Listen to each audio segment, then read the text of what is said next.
தேவனுடைய பரிசுத்த நாமத்திற்கு மகிமை உண்டாவதாக.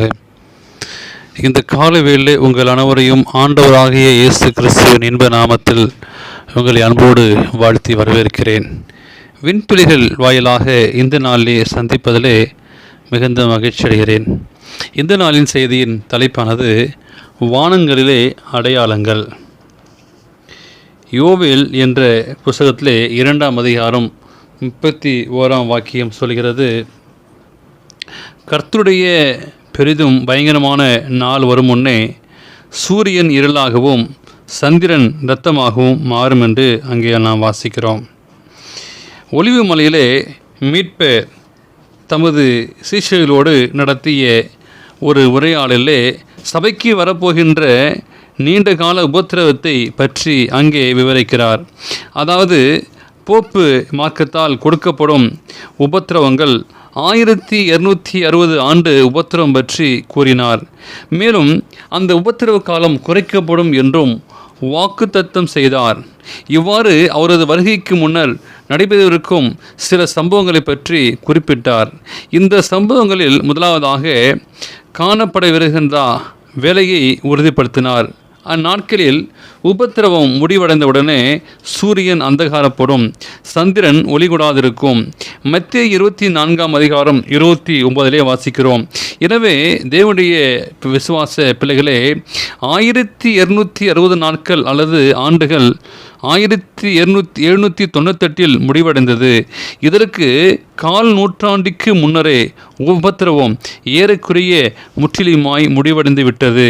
இந்த உபத்திரத்திற்கு பின்னர் கிறிஸ்துவின் வார்த்தையின்படி சூரியன் அந்தகாரப்பட வேண்டும். 1780ஆம் ஆண்டு மே மாதம் 19 இந்த தீர்க்க தரிசனம் நிறைவேறலை அடைந்தது. முற்றிலுமாய் இல்லாவிட்டாலும் கூட ஏறக்குறைய முழுமையாக விளங்கிக் கொள்ள முடியாத, இன்னும் விளங்கிக் கொள்ளப்படாத குறிப்பிடத்தக்க காட்சியாக 1780ஆம் ஆண்டு மே 19 காணப்பட்ட அந்த இருண்ட நாள் இருக்கிறது. இது நியூ இங்கிலாந்து பகுதியில் பார்க்கத்தக்கதாக வானங்களும் வளிமண்டலம் முழுமையும் முற்றிலுமாய் காரணம் கூறப்படாத அளவிற்கு இருண்டது. இதை ஆரம் டிவைன்ஸ் அவர் ஃபர்ஸ்ட் செஞ்சுரி பேஜ் 89 புத்தகத்திலே நாம் வாசிக்கிறோம். அந்த நாளில் அடர்ந்த இருளுக்கு பின்னர் மாலை நேரத்தில் 1 அல்லது 2 மணி நேரத்திற்கு முன்பாக ஆகாயம் ஓர்வு தெளிவாக காணப்பட்டது.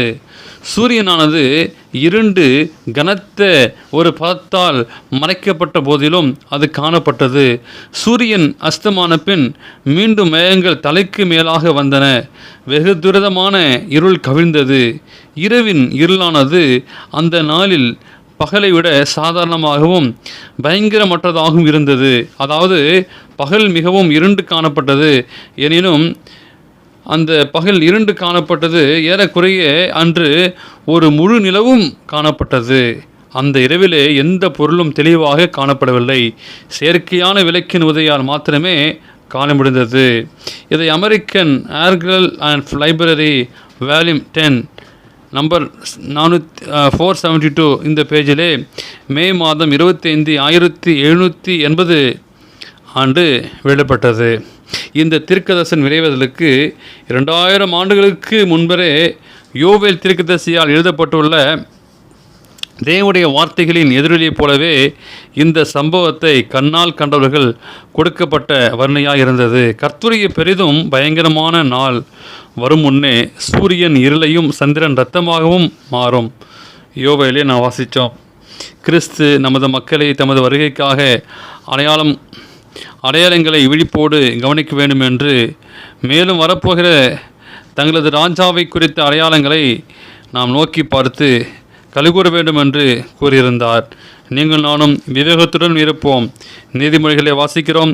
விவேகத்துடன் காரியத்தை நடப்பிக்கிறவன் நன்மை பெறுவான், கர்த்தரை நம்புகிறவன் பாக்கியவான் என்று சொல்லி நாம் வாசிக்கிறோம். எனவே தேவனுக்கு பிரியமான பிள்ளைகளே, ஆண்டவராகிய இயேசு கிறிஸ்து வரக்கூடிய அந்த நாளுக்காய் நம்மளை நீங்கள் நான்மாக ஆயத்தமாகவும் தேவன் தாமே உங்களை ஆசீர்வதிப்பாராக. இந்த நாளின் செய்தியை கேட்டு உங்களையும் இதனாலே பிறந்த நாளையும் திரும்ப நாளையும் காணுகிற பிறகு தேவன் தாமே ஆசீர்வதிப்பாராக. ஆமேன்.